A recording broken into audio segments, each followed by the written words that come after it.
members of the Senate and of the House of Representatives of the United States, I feel greatly honored that you should have invited me to enter the United States Senate chamber and address the representatives of both branches of Congress. The fact that my American forebears have for so many generations played their part in the life of the United States, and that here I am, an Englishman, welcomed in your midst, makes this experience one of the most moving and thrilling in my life, which is already long and has not been entirely uneventful. I wish indeed that my mother, whose memory I cherish across the veil of years, could have been here to see. By the way, I cannot help reflecting that if my father had been American and my mother British, instead of the other way around, I might have got here on my own.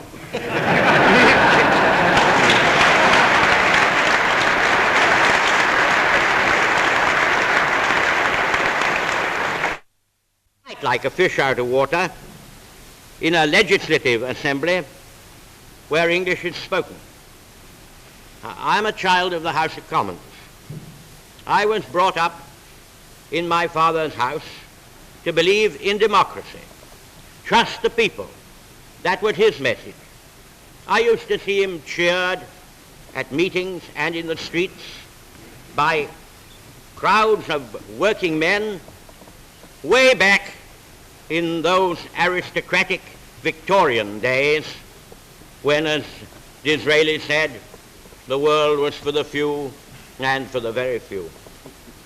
Therefore, I have been in full harmony all my life with the tides which have flowed on both sides of the Atlantic against privilege and monopoly, and I have steered confidently towards the Gettysburg ideal of government of the people, by the people, for the people.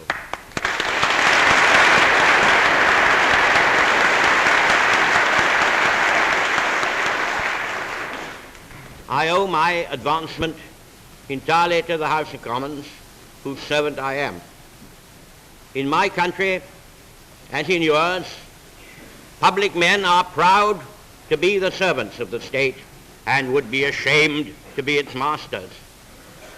On any day, if they thought the people wanted it, the House of Commons could by a simple vote remove me from my office. But I'm not worrying about it at all. As a matter of fact, I am sure they will approve very highly of my journey here, for which I obtained the King's permission, in order to meet the President of the United States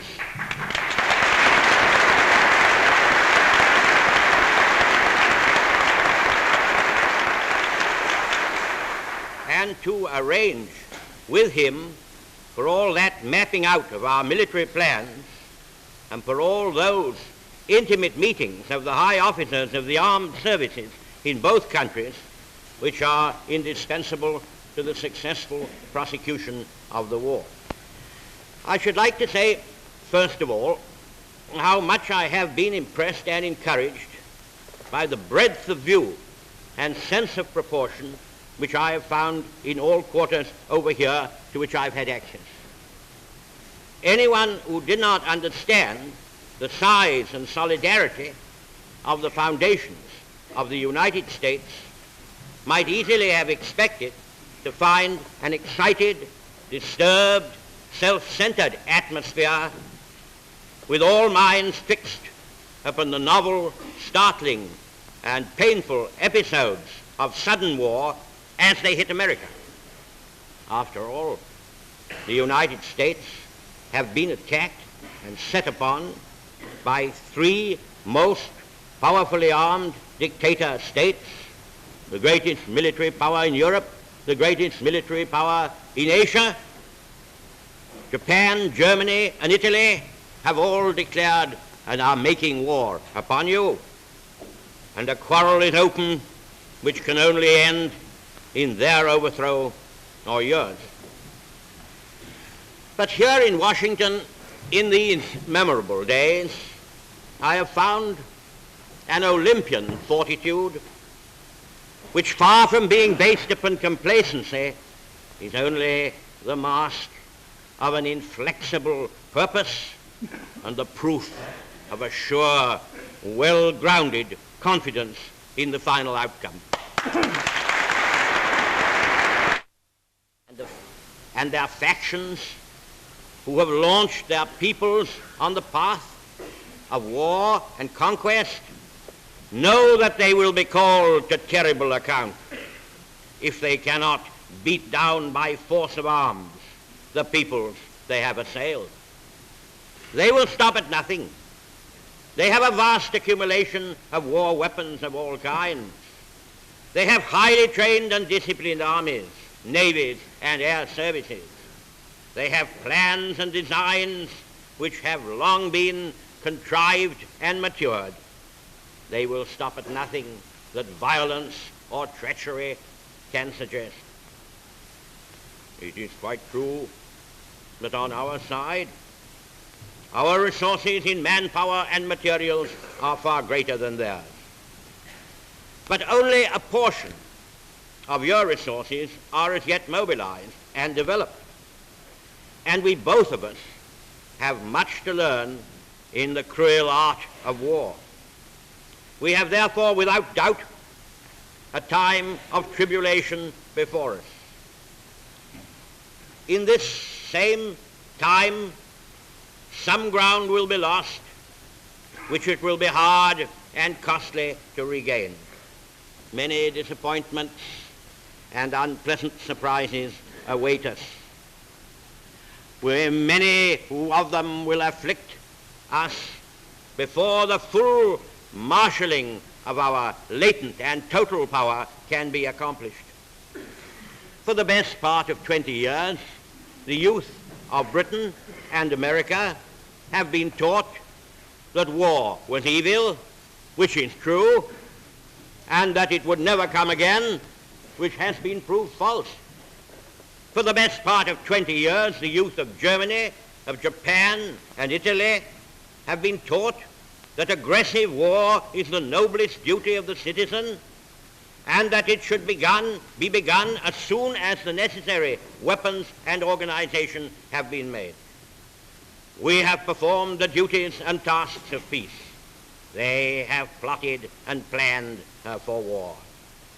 This naturally has placed us in Britain, and now places you in the United States at a disadvantage which only time, courage, and untiring exertion can correct. We have indeed to be thankful that so much time has been granted to us. If Germany had tried to invade the British Isles after the French collapse in June 1940, and if Japan had declared war on the British Empire and the United States at about the same date, no one can say what disasters and agonies might not have been our lot. But now, to total war efficiency has made very great progress. The broad flow of munitions in Great Britain has already begun. Immense strides have been made in the conversion of American industry to military purposes. And now that the United States is at war, it is possible for orders to be given every day, which in a year or 18 months hence will produce results in war power beyond anything that has been seen or foreseen of the Russian menace which hangs over Japan. it becomes still more difficult to reconcile Japanese action with prudence or even with sanity. What kind of a people do they think we are? Is it possible they do not realize that we shall never cease to persevere against them until they have been taught a lesson which they and the world will never forget?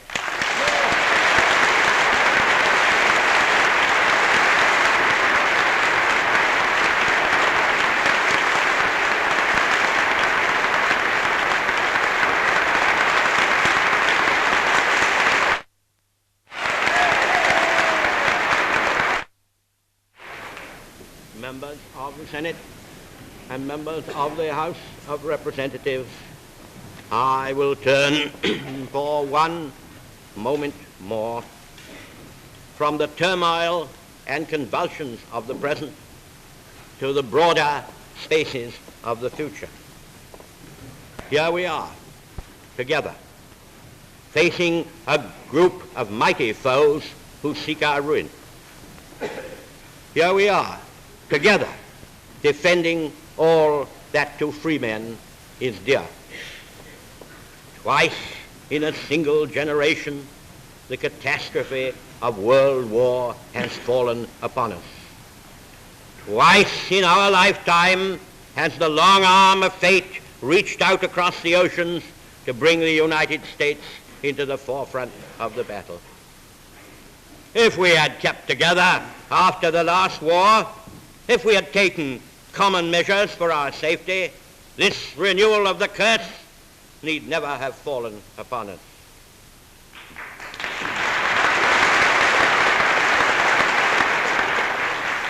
Do we not owe it to ourselves, to our children, to tormented mankind, to make sure that these catastrophes do not engulf us for the third time?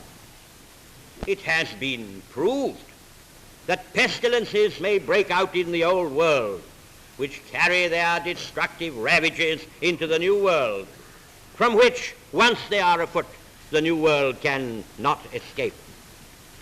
Duty and prudence alike command.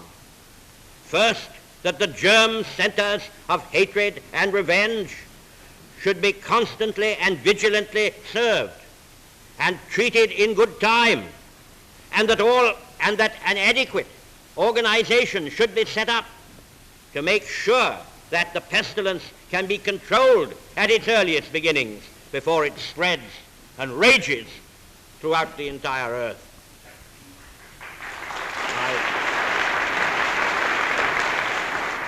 5 or 6 years ago, it would have been easy, without shedding a drop of blood, for the United States and Great Britain to have insisted on the fulfillment of the disarmament clauses of the treaties which Germany signed after the Great War. And that also would have been the opportunity for assuring to the Germans those materials, those raw materials, which we declared in the Atlantic Charter should not be denied to any nation, victor or vanquished. The chance has passed. It is gone. Prodigious hammer strokes have been needed to bring us together today. If you will allow me to use other language, I will say that he must indeed have a blind soul who cannot see that some great purpose and design is being worked out here below, of which we have the honor to be the faithful servants. It is not given to us to peer into the mysteries of the future. Still I avow my hope and faith, sure and inviolate, that in the days to come the British and American peoples will, for their own safety and for the good of all, walk together in majesty, in justice, and in peace.